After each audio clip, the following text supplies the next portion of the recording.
And now, Jalen and Jacoby on ESPN Radio. When I pop the trunk, head to death. Y'all pop the trunk, I pop the hood. Now act stupid, I'll pop the trunk. Now give me your boom. He is Jalen Rose. What up? Dome. I'm still David Jacoby. And on the cool check-in. Together, we are Jalen Jacoby on ESPN2 and ESPN Radio. What do we do, Mr. We get the people what they want. For NBA fans and especially Boston Celtics fans, I have very good news. Are you a die easy Celtics fan these days? Yes. After defeating the Brooklyn Nets on Tuesday nights, the Celtics have won 13 straight games. What? Yay. The bad news. The streak is ending Thursday night when the Warriors come to town. It's over. We all know this. We're taping this way before the game on Thursday night. It's over now. But we all know the streak is over. Babe. Congratulations on the 13 games. You treated me so bad. And before this streak comes to a close, which it will on Thursday night, we just want to celebrate it a little bit. This is your time, Boston Celtics fans. This streak has been great. It's about to come to a close, so let's celebrate it. Jalen, what has been the key to the Boston Celtics' early success without Gordon Hayward? So here's how I want to frame it. Of course, you need great players to win championships. All-time great players, Hall of Fame level players to win multiple championships. Sure. So when you look at the Bulls, when they had Mike and Scotty and Phil, when you look at the Spurs with their big three, when you look at the New England Patriots with Tom Brady and Bill Belichick, those have been the constants in the dynasties. Okay. But if you've noticed, they've made a lot of changes to the roster in between that period of time. That's what the Celtics have been able to do. Whatever we are saying about Kyrie Irving right now and the success of the Boston Celtics, guess what? You said it about Isaiah Thomas last year. Ooh, good point. The Celtics, from the top down, you start with the ownership, and then with Danny Ainge, who did really good chess moves, and their terrific head coach in Brad Stevens. Running away with Coach of the Year so far. Continues to mold talent, develop them, and create a system to where multiple guys score double figures, multiple guys compete defensively, and they've had a big-time turnover on their roster. Let's take a look at that roster and that turnover that you talked about. Look at the starting five from last year and the starting five from this year. And when you make sweeping changes like this, 4 of the 5. 4 of their 5 starters are gone. They only return, I think, 4 players to the entire roster that were on a team that, what did the Celtics do last year? Oh, they were the number 1 seed in the East. Yep. What are they now? Oh, they're still the number 1 seed. So how does that happen? Exactly what I said. When you institute a system that allows the players to function to their optimum ability, but yet when Kyrie Irving is out with a fractured face, when Gordon Hayward is down with a horrific injury, still winning, when Al Horford is out, when Marcus Morris, who just had 20 and 12, is out, still winning. You still find a way to get it done. So you mentioned Al Horford, and you notice from that graphic that he is the only starter that is returning to the team, and he has low-key been the key to the Celtics' early success. He's only scoring like 15 points a game, but he's shooting 49% from 3, and one thing he is bringing to this team that they focus on is defense. He's blocking shots, as you saw right there in the Greek Freak. He's hitting threes. Al Horford has been the rock, the veteran, the defensive and offensive sort of like leader of this team, not with the ball, but as a person. How does that veteran presence help this young team? Well, it helps tremendously because here's what ends up happening in sports. There's such thing as splash plays or loud plays. So like when Dennis Smith as a rookie drives to the basket around Paul Gasol and does a two-hand dunk, that's a loud 2 points. Blake Griffin comes to mind. No question. And so the Boston Celtics have multiple players who are not that. To get quiet points. And Al Horford comes to mind when you think about the better bigs in the game. Anthony Davis, Boogie Cousins, Karl Anthony Towns, Joel Embiid. I can name so many players before I say Al Horford. Yes. And nobody would argue with me about it. Nobody would. But he's actually become the prototypical big man because he used to play 4. Now he has the ability to play 5. You said he shoots the 3, plays defense, and he's a veteran. and he understands his role. He's a professional. He can help bring young players along, and he doesn't matter who gets the spotlight, which is really important at this point of his career. You mentioned earlier this system that they have and the way that they integrate new players. And one thing about this system is I think this system has turned Kyrie Irving into a great defender. Last year, he was 69th amongst point guards. 69th amongst point guards. I believe there's about 70 or 80 in the entire league. This year, he is 14th in defensive rating. So, Jalen, is Kyrie trying harder? Is he better on defense now? Or is this a systematic thing? Pull up some tape of me playing in Indiana. Oh, man, I could play defense. Really? Yes. You know why? Because it was a team thing, and you have to give more effort because everybody's holding each other accountable. Now, you pull up the effort I gave in Toronto. I don't Couldn't remember play effort. defense. I don't remember effort. Yeah. Because what ends up happening is when you don't play, you think that, oh, you could just get in front of a player and stop them. No, you can't. I've had Michael Jordan standing in front of me. I had Scottie Pippen standing in front of me. Buckets. But all of a sudden, they know where their help is. They force you baseline. Here come Rodman. They're right there. And so there are individuals that can lock you down for a possession or a couple of possessions or for a couple of dribbles. But great offense is going to always be good defense. And so the Celtics have a defensive system of where they're going to force the pick and roll, where they're going to force the dribble drive. They don't differentiate from that. Ooh. So everybody knows where they're going to be and everybody's accountable. And when you play on a good team and you make a mistake, what ends up happening? My bad. Not pointing the My finger, bad. smacking the chest. But when you play on a poor team, it's an argument. Of course. Pull back up some of the Cavs footage. Multiple times him and LeBron going to the timeout like, what's going on? Yep. LeBron and Tristan, like, what's going on? Well, I'm glad you mentioned LeBron because Howard Beck just did a feature on the King LeBron James and the Cavs, and LeBron offered this interesting quote.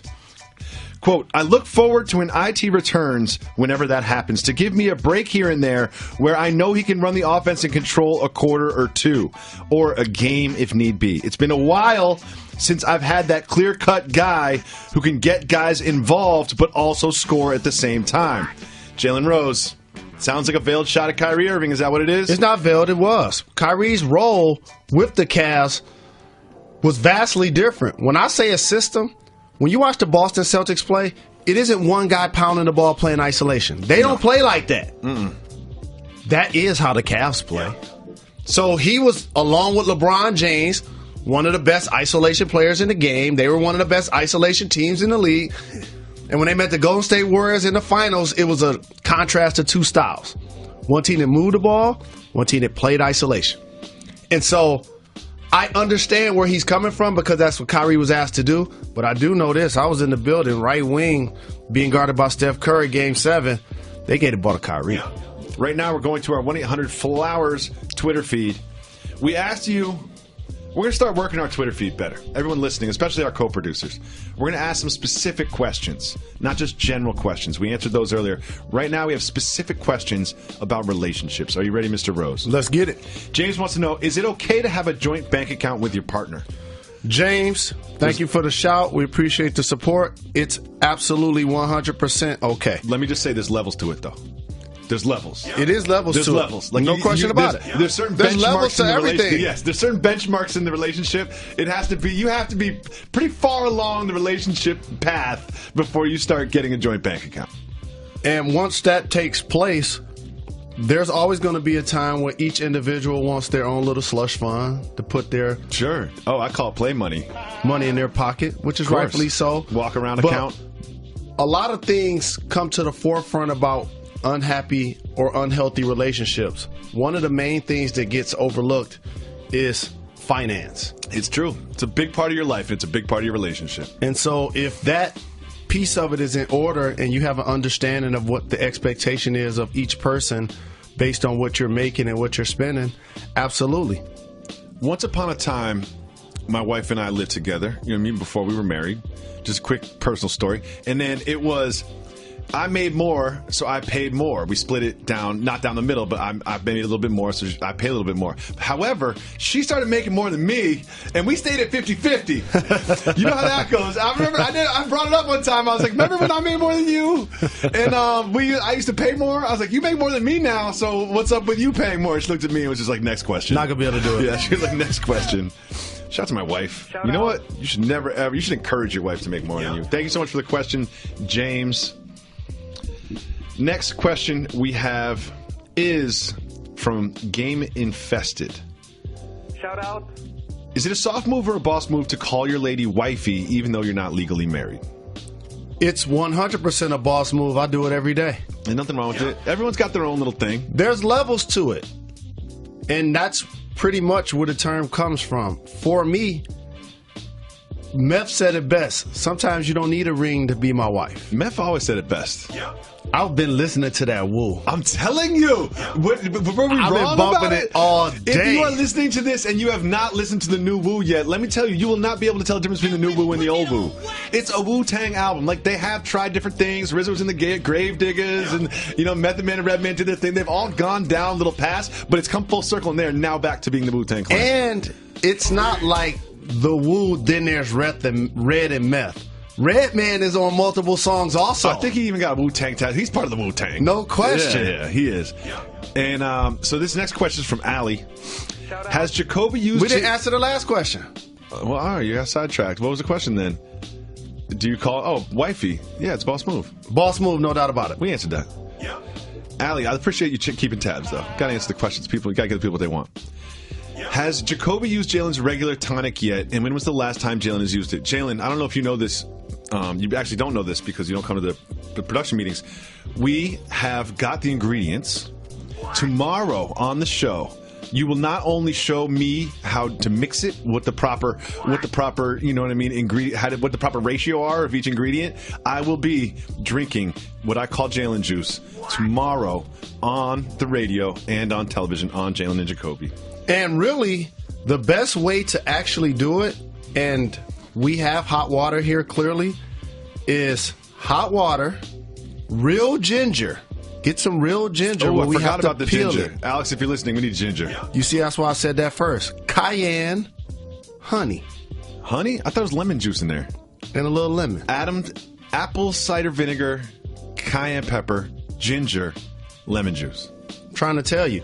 And by the way, for those people out there that drink a lot of tea, I just gave you tea without a tea bag. Next question is from Anthony. Is being a good guy unattractive to women? Seem like they want dudes who are trouble. So here's what I learned. And I say this respectfully to men and to women. I think the saying goes like, don't treat someone like everything that only treats you like an option. Okay. And so what usually happens in every relationship is at one point, one individual likes the other one more. That happens in friendships also. You got that homeboy, that homegirl, you like, man, they're high maintenance, but I love them. They always asking me for something, my time, my energy. They want advice, they want counseling, but those are my peeps. And then you find that happy balance of what makes each other tick. And so once you iron that part out and you start seeing eye to eye, then there's a level of respect that you gain that has, as I mentioned earlier, nothing to do with title. It's a great point. And also I would say to Anthony, you can't make generalizations about this. Yes, there are women that do seem to look for sort of more edgy, troublesome men. And there's the opposite too, And I would say that over the long term, though, if you're looking for a long-term thing, you know which way you want to go. Next question we have is, this is also from Allie. Allie has a great question. Soft move for boss move. Sleeping on opposite sides of the bed with your significant other because he has horrible breath. Allie she's got a breath problem with her man. That's a soft move. Oh, I like this. Allie, I got love for you. We all have strengths and weaknesses. And just like you come to your man each day and you like, man, his breath stink. Your feet probably stink. He just don't say anything. But another thing is I always say this. This is another like sort of Jacobyism is people can only control what they can control. So, Allie, what you should do is work with your significant other. Make sure that they're using breath rinse, mouth rinse. Make sure that they're using toothpaste and everything they can do. But if they're doing everything they can, the breath still stinks. What are you gonna do? But also, first off, I appreciate you for still being with him. Not saying this is the one thing I don't like. That's not a deal breaker, yeah. Because what ends up happening, it's the 90-10 theory. It's you really like 90% of somebody, but you find yourself complaining about the 10% that they're not. Of course. And then you feel like you're going to go find somebody else. Of course. And then all you get in is that 10% and you just lost 90. My wife does everything for me. Like literally everything. Every single thing. But I still complain about the littlest, smallest things. You know what I mean? And so what a teammate does, since we're a sports show, and what a mate does, make them better. Say, babe, here's some good toothpaste you got to try. Mm-hmm. Here's some good Listerine and mouthwash you got to try. How you do it too. Make them better. I mean? You gotta ease it in there. Yeah, no doubt. Make them better. Can't be drill sergeant with it. Jalen Rose. What up, Dell? You never went to a nightclub before an NBA basketball game, right? Like the night before? You would never do that, I wouldn't do right? such a thing. You would never do that, right? Go to a city and then go to the club the night before a game? Yeah, night before a game, you got to rest up. You got to get rest, got to watch film, right? I almost told on myself. At first, I thought you meant on the day of the game. I was like, did I ever do that before? Did I ever have a day party before a game? Was there a day? No, even I didn't do that one. Did I ever hit the lunch buffet at the spot before a game? No, that's unprofessional. Well, nowadays, the TMZ cameras are always there for you, especially when you come to Los Angeles. I think a lot of basketball players come to Los Angeles and they want to see what it's like out in the LA Nights. They want to hit the Sunset Strip. They want to see Hollywood. They want to go to Ace of Diamonds or whatever it is. Ben Simmons went out Tuesday night, out late, till 2 in the morning. TMZ cameras catch him, and now he faces Lonzo Ball and the Lakers on Wednesday. Something or nothing? Nothing. Really? Because here's what I learned. Just because you're not at the club, that doesn't mean you're asleep. Mm-hmm. The players for the hometown team are probably doing whatever makes them happy and entertaining and having fun and enjoying life. They're just not out in public because they're the hometown team. Let me go this way as the media guy, though. Perception is reality. And when you're Ben Simmons, you're hot right now. And when you're hot, the TMZ cameras are looking for you. And when you go out and you know that and you're hot, and TMZ gets you, they put a post up of you, what you do is you put out this perception that you were partying late before a game. And and if you do not perform well, people will attribute that to you partying before the game. If Allen Iverson had to go to bed at 10 at night, he wouldn't be in the Hall of Fame. Explain. Dennis Rodman, the same thing. Some people, body clocks are just different, and they're able to juggle their personal life and the things that they enjoy late at night in most cases, and still are able to perform. And then there are the other people that just can't, and they know it, and sometimes they still do it. It's no different for those that go out on work nights. Some people know, man, if I go out tonight, I'm gonna be nothing at the job tomorrow. And some people are like, no big deal. I got this. So later on tonight, you got Ball versus Simmons. That's on ESPN, right? Yes, indeed. NBA Countdown. At halftime, if Ben Simmons is over 8 from the field, you know I'll bring it up. 4 turnovers, you know you're going to bring it up. Of course. So at the same time, like that's kind of what I mean as the media guy. Like, don't give people like Jalen Rose the ammunition to say things like he was out last night and looks like he's over 8 because he was out last night. It's a flip side to that, too. What's that? And I just gave you a couple of examples. Say he come out and he's all-time dominant. I like it. Then that's superstition. Got to go out the night before. Then it's urban legend now. Yeah, exactly. Then you're Joe Namath. Like he must have went to bed too early last night. Yeah, then you're Babe Ruth all of a sudden. And then people are like, what happened to his jumper? Like, not realizing he never had one. This was something that, it was just like a little headline, but it was something that I know that you can take us behind the curtain on and offer some good insight. Jaylen Brown, who is celebrated as this sort of like thinking man's NBA player. I thought you were going to say is celebrated as being a Jalen. Nah, because they didn't want to associate themselves with you. They put the Y in there. Got it. You know, they're Still like, counts. They're like, I love the name Jalen, but like, let's try to disassociate ourselves from that Rose fam, guy. That's cultural. How many names you know that got awkward spellings? Lots of them. Okay. Dwayne Wade. There you go. Good example. There. Yeah, the autocorrect will not let me spell Dwayne Wade's name. Autocorrect is just like, come on. That's not how you spell it. I'm like, look. His mom didn't have autocorrect on the birth certificate. How many LeBrons are out there before Can I say Mr. one James? thing about names real quick? I was thinking about this. Who's LeBron always compared to? Right? Like, that's the thing. That's what happens. I know you watch First Take every day. That's what they do. That's kind of like the low-hanging fruit of NBA conversations. Who's better, Jordan or LeBron? And there'll always be some sort of article or some stat or something that will bring that back up. I was thinking about those names, and Michael is such a boring name. LeBron, there is no other LeBrons. It kind of gives him a mystique. It gives him like a branding. It gives him an extra little something. Not comparing him to Mike, but like it's unique that this superstar basketball player has a name that has never been done before, much like my co-host Jalen Rose. Absolutely. But I'm not going to speak for LeBron because he's highly intelligent. Jalen Brown seems smarter than me already. Yeah, I think that's already over. That's not even that competition.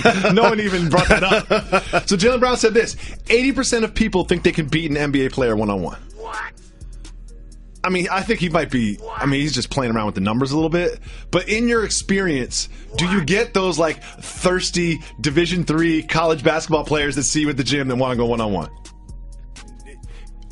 I'll take it a step further. The people that never played at all, like high school or college, that feel like, oh, he's not Michael Jordan, so I can take him. Exactly.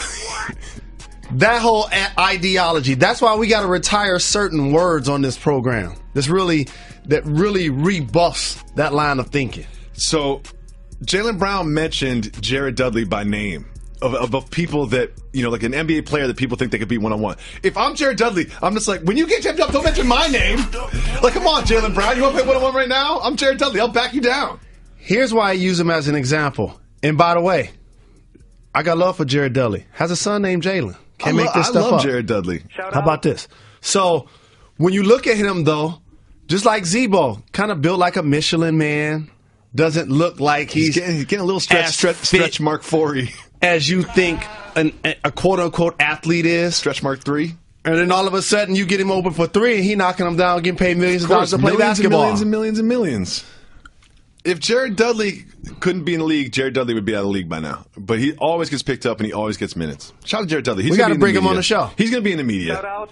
He's going to be in the media. You know that's going to. He's been working that for a long time. I remember him in the Podfather used to hang out. He's been working that angle. Jalen, Blake Shelton was named the sexiest man alive.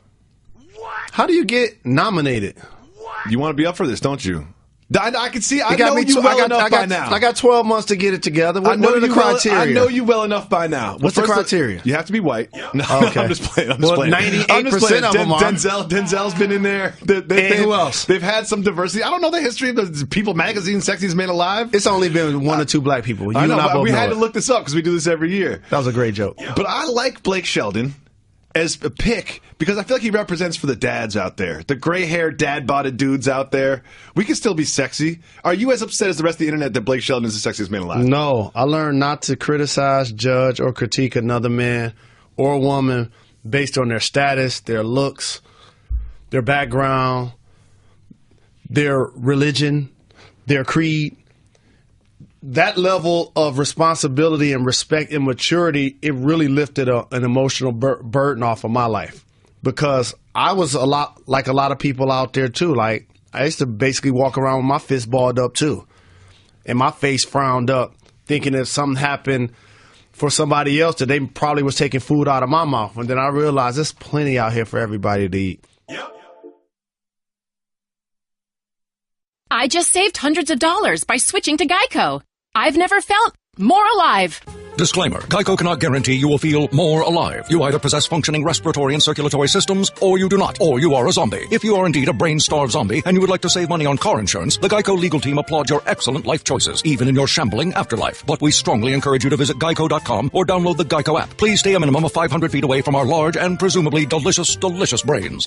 Geico. 15 minutes could save you 15% or more. Jalen Rose, it's time for soft move or boss move. The Spurs, Kyle Anderson. Go Spurs, go! Gets this rebound. And then the Mavs, Majiri reaches for it, and Anderson makes the most of the flopportunity.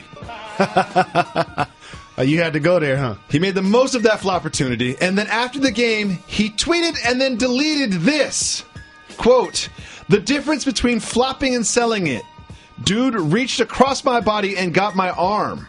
Did what my dad taught me as a kid when that happens to try to sell the foul. Flopping is when you don't get touched and you add the theatrics. Jalen Rose, not owning up to the fact that you flopped when you flopped. Soft move or boss move? Slow motion. That's my guy since UCLA. Soft move. Ooh. And the last word should have been the first word. Theatrics. You flopped.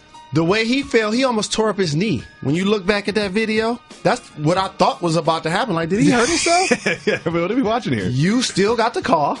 You flopped. So you didn't have to fall. If you're a flopper, does it have flopped? And you can sell the call. There's nothing wrong with flopping. Without falling down. Do you know what the softest of move, though, is? I didn't play in the NBA, Jalen, so there weren't refs there. I play pickup. I hate it when players in call-your-own-foul games still kind of flop. Like, you call your own foul. Who are you flopping for? Yep. Another story for another time. Moving on, story for right now. A gentleman by the name of Robbie Calland, I hope I'm saying his name right. He's a writer for Uprock Sports. Shout out. He wanted to up Kobe, right? Kobe scored 81 on you and around you and on your team. So he went to the all-you-can-eat Chick-fil-A Nugget Night, which is $12.99, and tried to beat Kobe. He wanted to eat 82 nuggets. Jalen Rose started off good, slowed down, had some trouble, eventually got through 82 nuggets. Soft move or boss move, eating 82 nuggets to one-up Kobe Bryant. Setting a goal and accomplishing it, boss move. I like it. Boss move.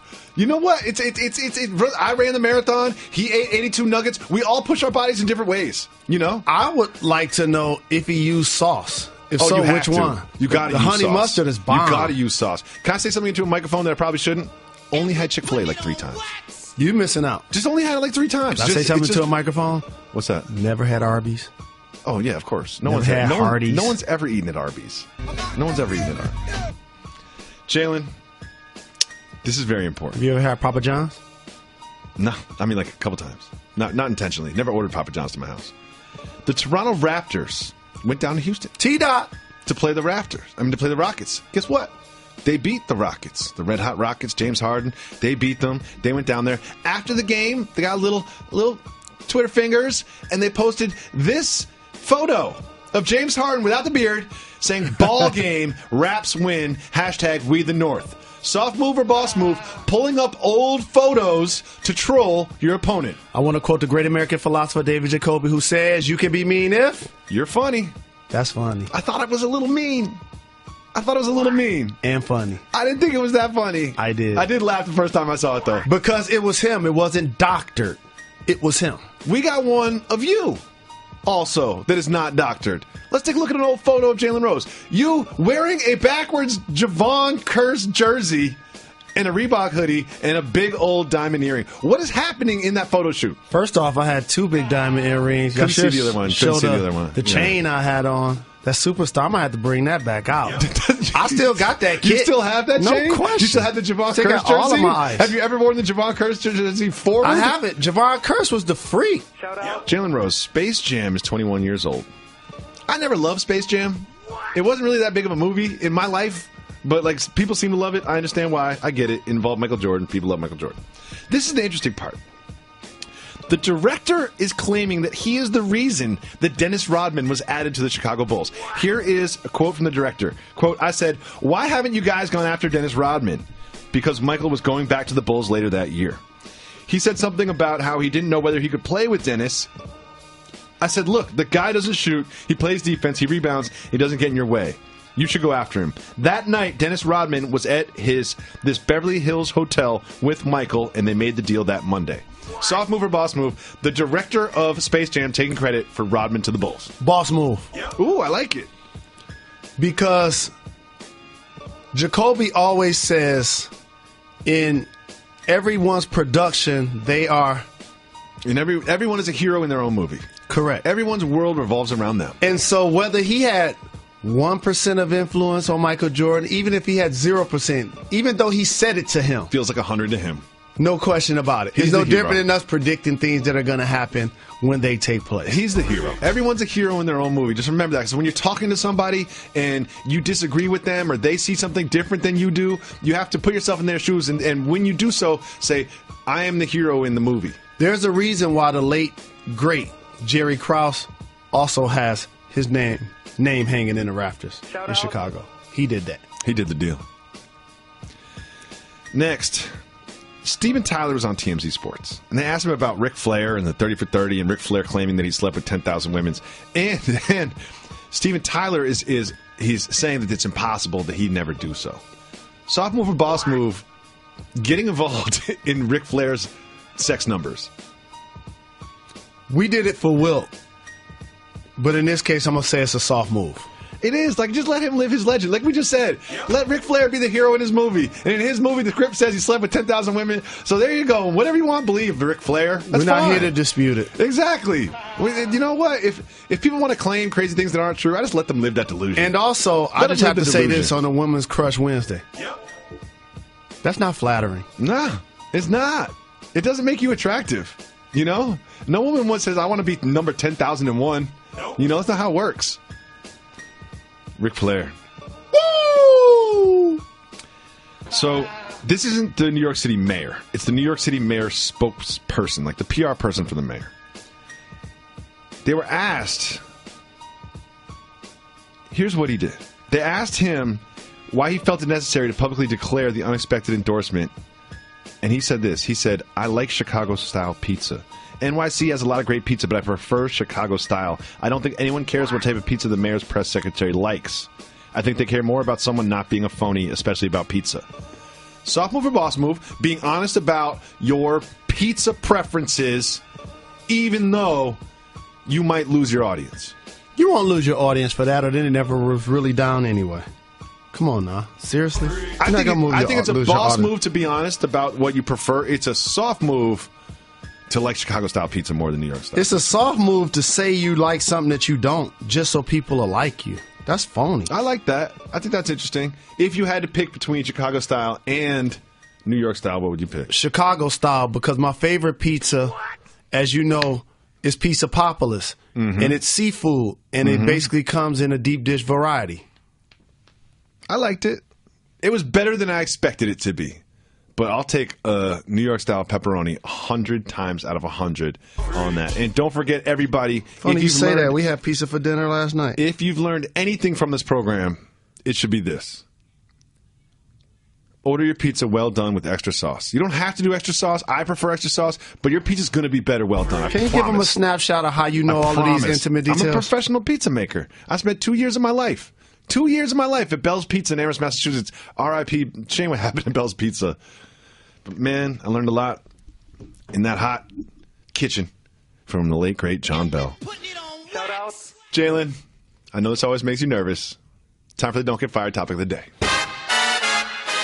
And now, the Don't Get Fired topic of the day. After being detained by Chinese police, held, charged with shoplifting, the UCLA trio of shoplifters and basketball players has returned to the United States of America. Before they addressed the media, President Trump, as he does, tweeted about the incident. He tweeted, "Do you think the 3 UCLA basketball players will say thank you, President Trump?" They were headed for 10 years in jail. What? Jalen Rose, guess what? The players thank President Trump. Let's listen. To President Trump and the United States government, thank you for taking the time to intervene on our behalf. I would also like to thank President Trump and the United States government for the help that they provided as well. And thank you to the United States government and President Trump for your efforts to bring us home. Jalen, did President Trump make them apologize by asking if they would say thank you to President Trump? I think they would have anyway, but it's one of those cases where when you're doing something you're supposed to do as the leader of the free world, number 45, but yet you're willing to bust your arm to pat yourself on the back about something you did, they weren't going to get 10 years. They weren't going to get 10 years. Raj Markazi has reported that there was something about 1 to 2 weeks was what was on the board. And so there was a level of exaggeration there. There was a level of making sure that I get acknowledged. And again, his Twitter fingers are always active. They are? So they put themselves in that position. Sure did. The government and 45 did provide a level of assistance, so therefore Facts they only. deserve to be thanked. Sure, I agree. So now the interesting part. They've been suspended indefinitely. Jalen Rose, what do you think a fair for lack of a better term, punishment for this do you think these 3 players should receive? Not expelled from school, not kicked off the team, still have the ability to attend meetings, still have the ability to attend practice, still should be able to travel with the team. Okay. But they shouldn't play a game until conference starts. When is that? That's probably like halfway. Ooh, okay. And the reason why you do that is because you have to send a strong message to these young men that while we understand the human brain doesn't mature until you're 25, so therefore you're going to make decisions you look back on and say, what was I thinking? This was a grave error in judgment that put a lot of people in an awkward position, the university, the individuals. And it wasn't just like they did it one time. They allegedly stole from 3 stores. They went on a spree. Correct. They went on a spree. No question. So based on that, and also you have to set some sort of tone for people that make bad decisions in the future. You already put it down that this is the level of punishment that we've already established. Personally, as the media guy, what I would do is I wouldn't leave it hanging. I would tell the world right now how long they were suspended just to dead the news story and keep it moving. This is where they're playing it wrong. Internally, you say, this is how long it's going to be. Mm-hmm. Kind of like Coach K did with Grayson Allen. A different scenario, obviously. He never gave an exact game. So whenever you bring him back, to some people it's going to be enough. To some people it's not going to be enough. I can see that. But because this is a bigger scenario, this is why I use that example. This is an apples and oranges comparison, is because now everybody's going to wonder and ask. I would have just flat out come out and said, this is how long it's going to be. We can stop talking about it. Well, Rockets coach Mike D'Antoni has something to talk about. Here he is with reporters at shoot-around on Wednesday talking about the return of Chris Paul. What we've done up to now doesn't count. And we got a new team tomorrow because when you put that big of a rock into a pond, there's big waves, and we're going to figure out, one, getting a chance to get in the game shape and playing well. 2, everybody's rotation is a little bit different, so we have to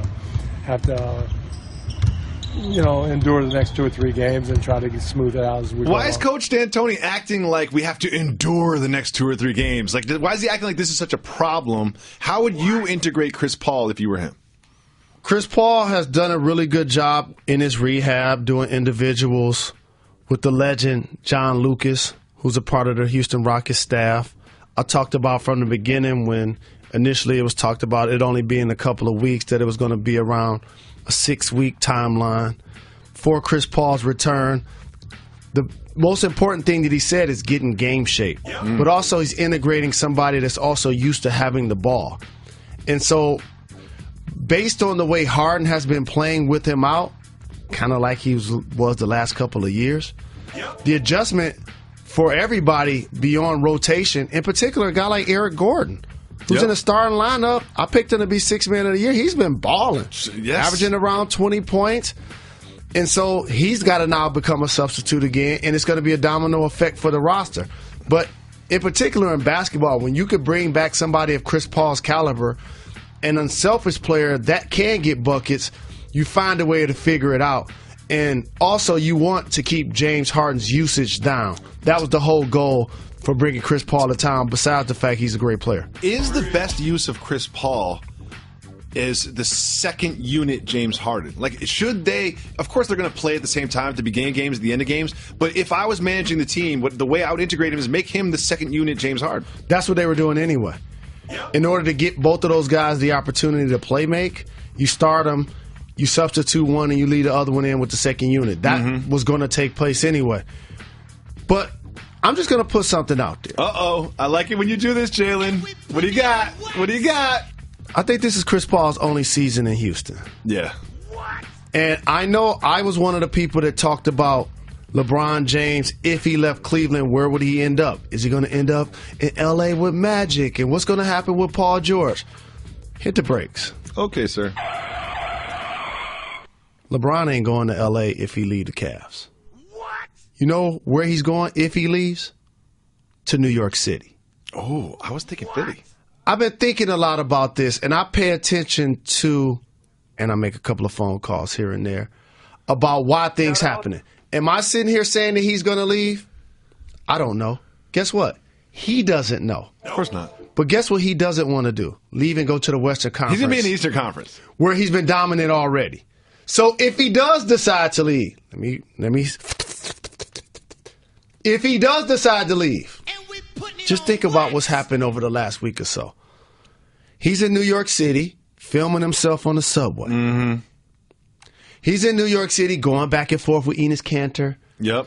He's on wax talking about who they should have drafted. Getting booed by the fans. He's engaging. He's trolling. He said, well, that was just really about Phil. And then he did the post the day after the game that had nothing to do with Phil. They called himself what? The King of New York, and a gigantic New York Knicks logo with him standing on top of it. You didn't see Cavs anywhere. It didn't feel like he was being disrespectful to the franchise in the way that standing on the Dallas Cowboys star was for Taylor Owens. It felt like an homage almost. It was, and he said that was his favorite playground. And so based on that, it allows me to think, I'm going to be a free agent.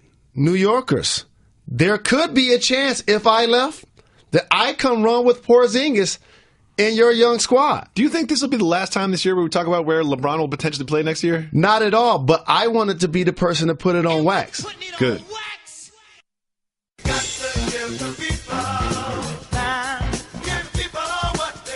Alex Davis has a question. Does Jalen ever fear of getting replaced permanently because the guests that take his spot temporarily are so good?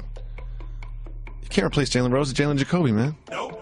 We've been putting in 6 years of work on this. Just because someone walks in and does a half an hour. Here's what happens. That's not how this works. We spoiled the audience.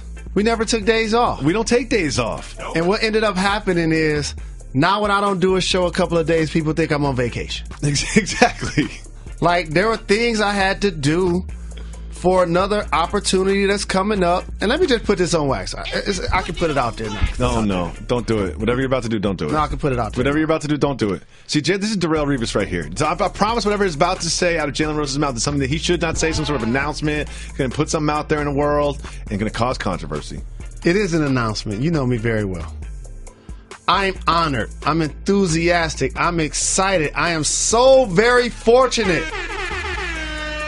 that I've been asked by our great network to participate on a show that's going to start in 2018 called Get Up. Good name. I'm a title guy. Good name. Get Up is good. Get up now. Get on up. Yeah, it's got to get up. You get up in the morning. You get up with a friend. You get up on the information. It's a good name. Outcast, you got to get up, get out, and get something.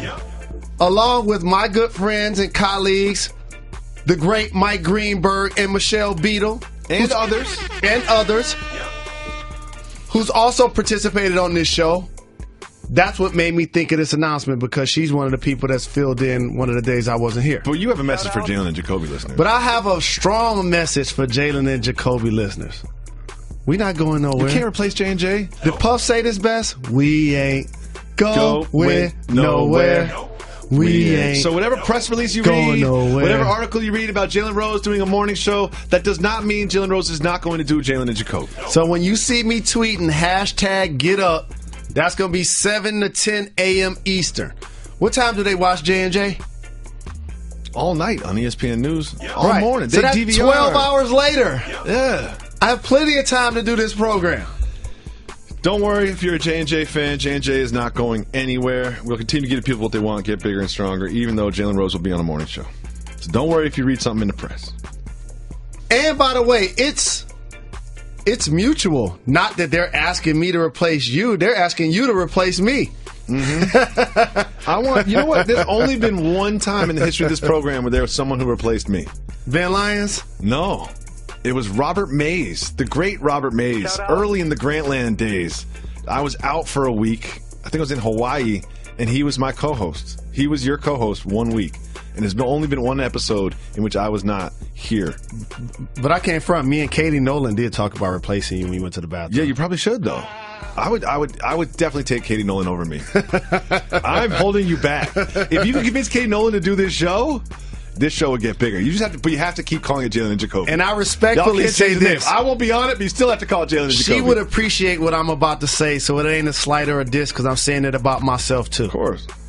Who would do all the work? That would be the problem. Oh, good point. Oh, you're trying to get me back in the production role. No doubt. You're trying to get me back in the control room. I see what you're doing. Because here's the thing. We start at the top of the hour. I'll be showing up at 58, and she'll be showing up at 59. And you'll be looking around like, what are we talking about today, guys? I know how y'all do. I know exactly how y'all do. Ezekiel Elliott is withdrawing his appeal of suspension, so he's going to serve the full 6 games. Does that surprise you at all? Doesn't surprise me. Should have did it from the jump. I just like finality. We all knew that he was going to serve the 6 games. Mm-hmm. You might as well have done it and stopped everybody from talking about this for weeks and weeks and weeks and getting the season going. Then all of a sudden, now there's going to be an interruption of your performance during the middle of the season that may end up costing your team, if not a playoff spot, a playoff seeding. But you could just got it out of the way from the beginning. I like it. Next question that we have. This is from Jesus. Shout out. He has a question for the senior statue analyst of Jalen Jacoby. Okay. Now, this is a bit of a story. I'm going to have to let you up on this. There's a chill cat meme of this cat chilling on a bench, much like a human would chill on a bench. Okay. This cat passed away in 2015. What they did is they erected a statue of said chill cat in the spot where the chill cat was being so chill. If you're listening to this and you're driving your car, you haven't been on the internet as obsessively as I have. It's a cat basically relaxing with his arm up on an armrest, chilling like a person. Do you support the chill cat statue? I like it. I support it. It's cultural. No question about it. I could bet anything that said suburban neighborhood, wherever it is. I think it's in Istanbul. Okay. Istanbul. Okay. I like it.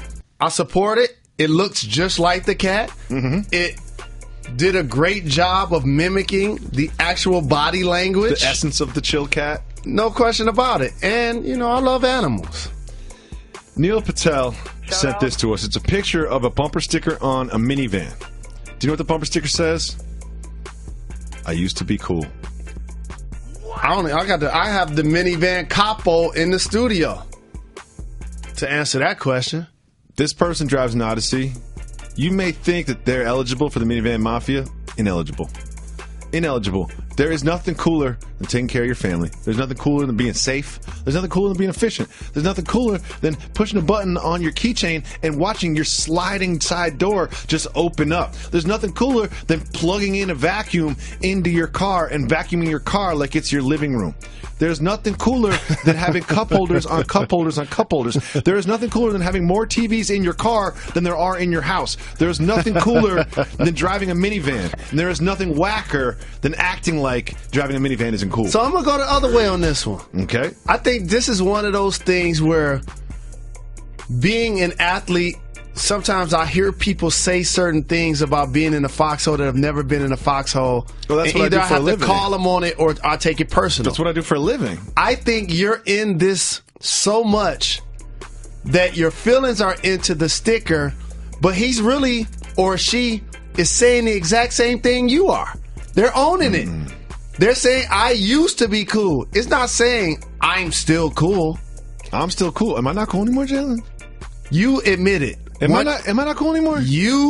I want to quote the great American philosopher David Jacoby. Oh, I'm going to cry now. Don't make me cry on radio. You said the first thing make me cry. That goes with driving a minivan is to know who you are, and that's not cool. I'm going to go cry. You're a family man. I'm going to go cry. And it's about the safety I'm breaking down. Of the precious cargo that's in the vehicle. You said that. My soul is crushed. Don't forget, if you call 985-80-JALEN, you can leave us voicemails. If you leave us voicemails, we'll play them on the show. It is Wednesday, which means all of our voicemails will be females today. Reggie, let's listen to the first female voicemail. Jalen Jacoby, what up, Doe? This is Dawn from Columbus. So, Jacoby, I don't know if you remember, but we are like one of your favorite swirl couples that's about to be joining the Minivan Mafia sometime in the near future. And shout out to Chris, my fiance, because he got on the show last week. So shout out to Reggie. Thank you for that.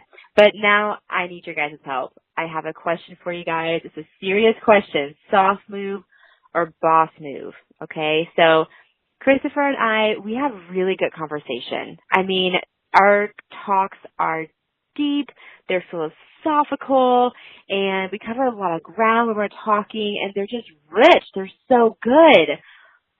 And what I've noticed, because it's happened multiple times now, is that when we're talking, he's just looking at me with all of his attention, right? He's giving me his full attention. And then I think I'm smelling something. And so I'm tripping over my words because I'm like, well, no, like, because if he passed gas, like, he would tell me that, right? Because that's what people do, right? Or they excuse themselves to pass gas. But Chris does not do that. And so I point blank asked him tonight during a really deep conversation. I'm like, Chris, and she was like, did you fart, man? He's like, I'm sorry, babe. Like, I didn't want to interrupt you. But here's my problem. I'm still interrupted just because you didn't tell me, like, okay, stop talking, excuse myself real quick, or like, hey, heads up, so you might want to cover your nose with your shirt or something. My nose still works. So I'm still being interrupted because now I do have to stop talking. I have to cover up my face. And I get it. Tonight we're in a car talking, so there was no escape. But we got windows. We can roll a window down or something. Let's not just sit in bed. Anyways. So is it a soft move or a boss move to just fart in front of somebody and not say anything and just hope? You're just like hoping on, just wishing on a prayer, man, that they're not going to smell it. Knowing good and wrong that they are. Then what are you going to say? What's your excuse going to be? So is it a soft move or a boss move? Please help me out with this so me and Chris can get past this debate here. All right. Shouts out to everyone on this show. Keep giving the people what they want. Peace out. Hi, Dawn. What up, though, Chris? Appreciate the support. Shout out. Holla, holla to Columbus. A couple of things. We love power couples on this show. Of course. We love love. You guys represent one. Have deep conversations that are rich. Farting on each other. That take time. Here's the thing. For a guy, and I'm just going to take that perspective, all people think they're slick, but men do a little bit more. That's a good point. And when he's holding his stomach and his butt cheeks tight, if he feels like it's not going to make a noise, he's not going to say anything. He got that face on that you could tell he's like trying to look like he's listening, but you could tell in his eyes he's thinking about something else. That's probably what he's up to. And also, he didn't realize how bad it was going to stink. No. He forgot what he ate today. Mm-hmm. And so, for Chris, here's what you got to do. Got to keep some candles around. Got to keep some spray around. And when you think that you having a deep conversation with wifey and you got to let one go, just say, I got to run in the bathroom. Act like you're going to do a number one, and then just let it go in the bathroom. Always get great advice here on Jalen Jacoby from Jalen Rose. I'd say that you got to own everything you do. So it's just a boss move just to politely excuse yourself if it happened to happen. You know, sometimes you get caught. You didn't think it was going to smell, it smells. And also, the reason why you do that is because there's always going to be times when you're with someone and neither one of you can control it and one gets let go and you hear it. And then all you do is just laugh anyway. Mm-hmm. My thing is kids will snitch on you.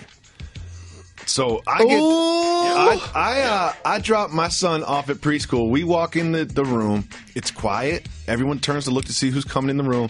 He yells to the entire preschool, the teachers, everybody, "Daddy farted in the car on the way over here." Hey, Reg, you got something for me? I farted in the studio. Let's listen to another female voice. I farted in the studio. I get it. I got it, Reg. Okay, my name is Monica Driver. I'm a Flint, Michigan native. And my question is, should the three young men from UCLA be kicked off the team for the shoplifting incident in China? First of all, I love the kids in the background. And we just discussed this in the previous segment. But to answer your question, no. You can't get kicked off the team for that. Jalen? We feel slightly different. Really? Oh, no way. Shouldn't be expelled. Shouldn't be expelled from school. No. Shouldn't be kicked off the team. But you got to miss half of the season. They shouldn't be able to come back to a Pac-12 season. Oof.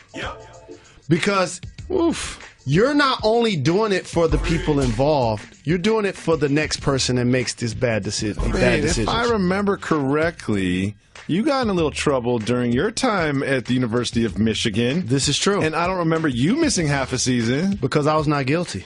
Okay. That's the difference. Okay. They didn't have to hit up Bill Clinton to help me out. You sure it wasn't George Bush? You sure Clinton was in office then? No, I guess he wasn't, huh? I wasn't voting in. Bill Clinton was trying to hit you up later in his career to get out. I'm not proud to say, collegiate Jalen Rose wasn't voting. Yeah, well, you can't change the past. You know? Can't change the past. Thank you so much for the call. Appreciate it. Shout to Flint, Michigan. Can I say something else? Of course. You have a radio show and a microphone.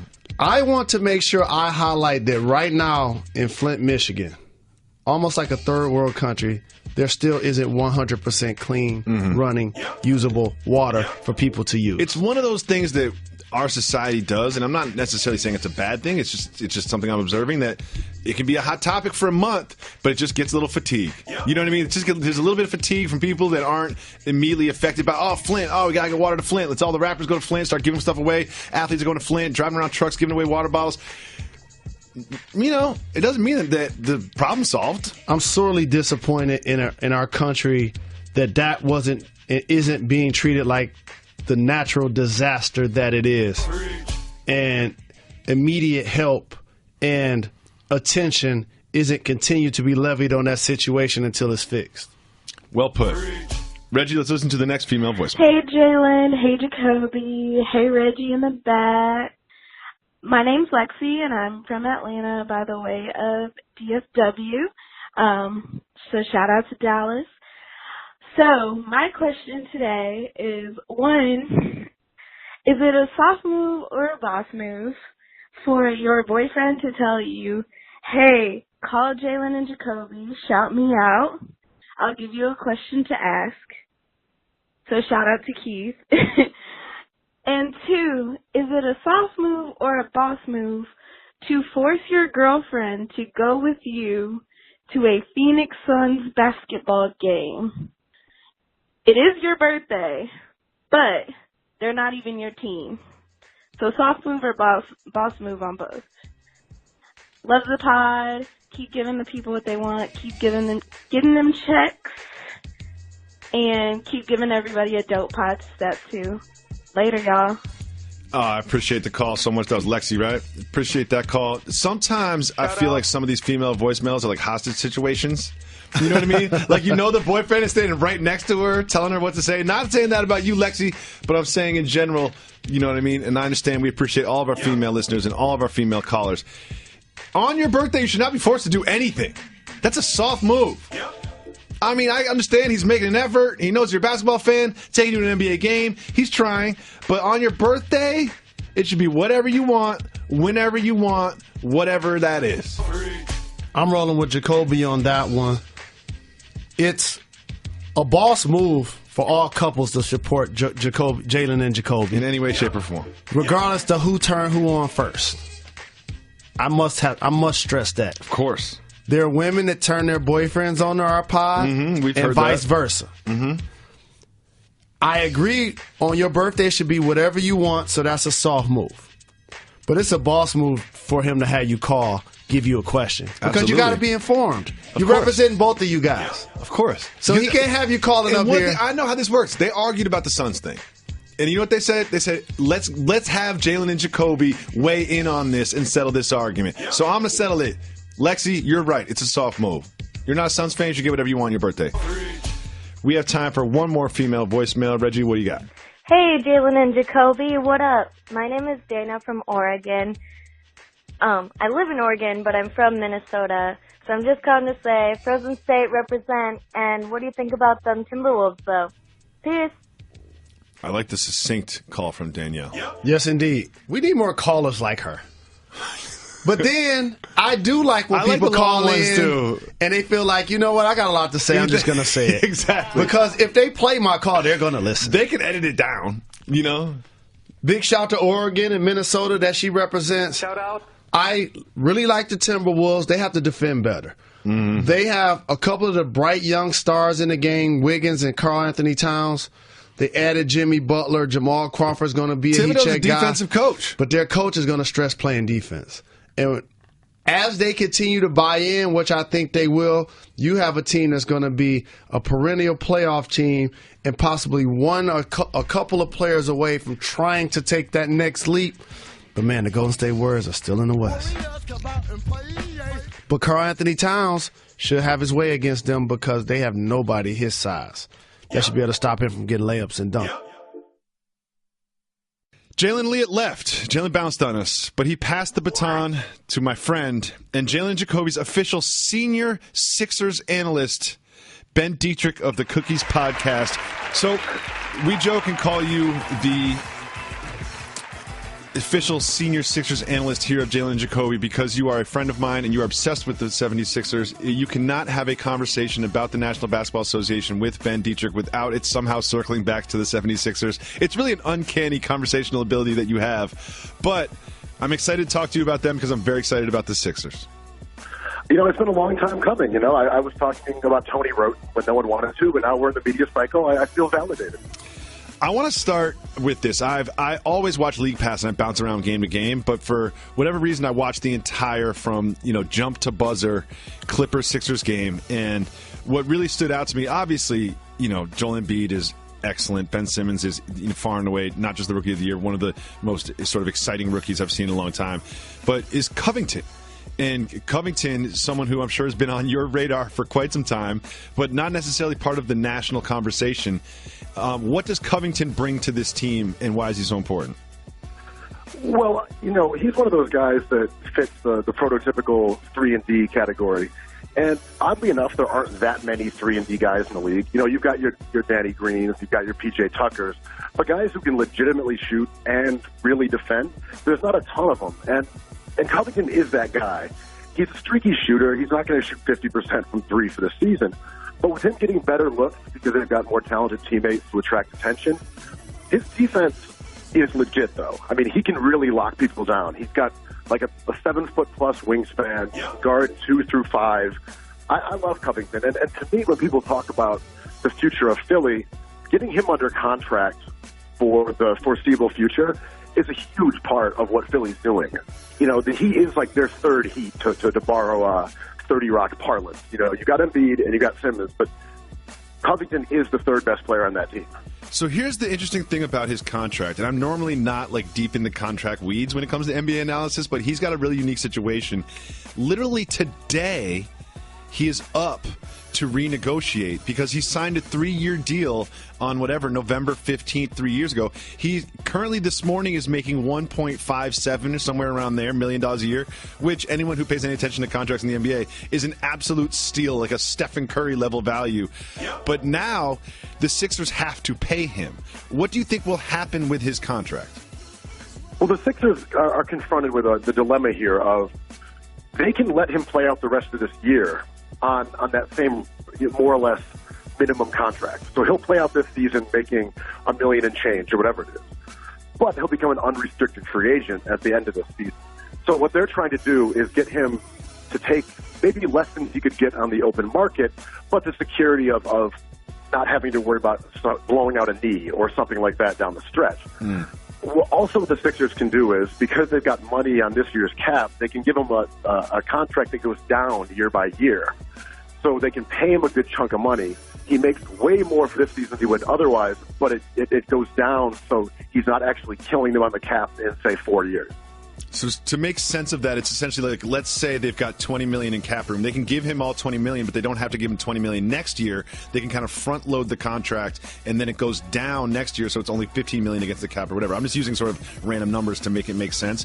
But it's an interesting thing. There's some stipulations about how much a contract can decrease year by year, but in general, that's the idea. And Another thing I want to talk to you about, because you pay a lot of attention to the Sixers. From the outside looking in, you're looking at the Jahlil Okafor situation. You're just like, why don't they just trade this man? If they are not playing him, they're not getting any value out of him. Do you think that the market for Jahlil Okafor is so low that they just haven't made a deal yet? That's the only thing I can think of, is that the teams would be interested in taking that contract, just don't want to give up anything because they figure they can just sign him after the season. Like, why give up more than like a second-round pick? But to your point, if you can get a second-round pick at this point, maybe that's better than anything else. And I need your inside insight on this one, because this is interesting to me, the Markelle Fultz situation. I don't think he is less hurt than he was early in the season, but it kind of seemed like they had so many good things going for them with Embiid back and Simmons. They don't necessarily need him. So it was like, is he sidelined because of a physical thing, a mental thing, a mix of both? Like, what is going on with Markelle Fultz? Even when we spoke the last time I was on the show about Fultz, and I had some skepticism about him. I'm agnostic in terms of Fultz. But I think there's clearly something physical wrong. I don't think he just got the yips and switched his shooting form. I mean, he was the number one pick from halfway through last season. He had the eyeballs on him, in college. I don't think it makes any sense that he would adjust his shooting form. So I think it is just physical. Maybe it's a long-term injury, maybe it's a short one, but I just view it as being nothing other than something that is healable. I'm not really worried about him because of this. I'm worried about him for other reasons. Ooh, talk to me. Talk dirty to me. What are the other reasons you're worried about Fultz? Well, I mean, the things that going into the draft we even spoke about, the fact that he wasn't contributing to Washington winning a lot of games. He doesn't seem to be able to generate incredibly high-value shots. He's not that great at finishing at the rim. I don't think those are reasons that he shouldn't have gone number one, but I'm saying those are the concerns that bug me more than him developing a freakish, childlike, release on a basketball. One thing I love about this team, and Brett Brown specifically, is there was an article in the Post that Brown was the centerpiece of earlier, and he said, we set our expectations on the playoffs, and no matter what, we are going to consider this season a failure. Like, the tanking for the process thing is over. This is playoffs or bust, and we're not going to budge on that bar we have to get over. What do you think about that approach, and do you see this team in the playoffs? It's very difficult to know how good the Sixers actually are, because Simmons is overperforming, Embiid is great, Covington's overperforming right now, and even with that, I think they're ranked, 21st offensively, and I want to say 16th or 17th defensively. Even with some very good things happening, they haven't been a great team. They've been an interesting team, and they've been decent, and they've won a bunch of games in a row. But I feel like that's a dangerous sort of standard to set for a team that has, a rookie in Ben Simmons, Embiid, who's injury prone, and honestly, not a lot on the bench. Saric is not a bad player, but they don't have a lot of depth on that team. So if Embiid goes down, they can't defend. They're 20 points better per 100 possessions with Embiid on the floor. If he goes down, they're a bad team. There's a lot of Amir Johnson if Embiid goes down. A lot of Amir Johnson. I mean, the Jahlil Okafor reclamation project. So it seems like we now have enough of a sample size to evaluate Dario Saric. Now, if you look at Dario Saric, what his expectations were, what his performance has been that last year and this year, do you like what you're seeing from him? His game has changed a little bit, where he's now taking half his shot from three, which was not necessarily the kind of player he was before he came to the Sixers. He's shooting well from there, but he's not really getting to the line. He's not taking people off the dribble. He's become a kind of prototypical stretch four when he's out there with Simmons, and he also isn't a great defensive player. So I think his role last year fit his skill set a little more than sort of standing in the corner and taking threes. Cynically, trading him last offseason because you knew Simmons was coming in might have been a better strategic move, because he would showcase his abilities, especially down the stretch last year. Finally, before you leave, Ben, I just want you to know we haven't played pickup basketball in a year and a half. I want you to know that my game has gotten older, and it's gotten slower, and the turnovers are even more fancy, and it's just everything is falling apart. The better I become at a parent, the worse I become as a basketball player. I played last night, and I will say that my game is getting incredibly slow, and I was not fast to begin with. So generally, I've become a Dario Saric type player. Good. Where I stand in one place and I chuck up threes, and then I go back and play mediocre defense. So I'm very into Saric's game right I'm now. all for it. I look forward to playing pickup basketball with you, and I also look forward to you coming back on the show as our Senior Sixers analyst. Ben Detrick from the Cookies Podcast. The Cookies Podcast is making a return right around Thanksgiving for your tryptophan nap. Throw in the turkey. The Cookies Podcast, no longer part of the Vice Sports Network. Thank you so much, Ben Detrick. Thank you, Jacoby.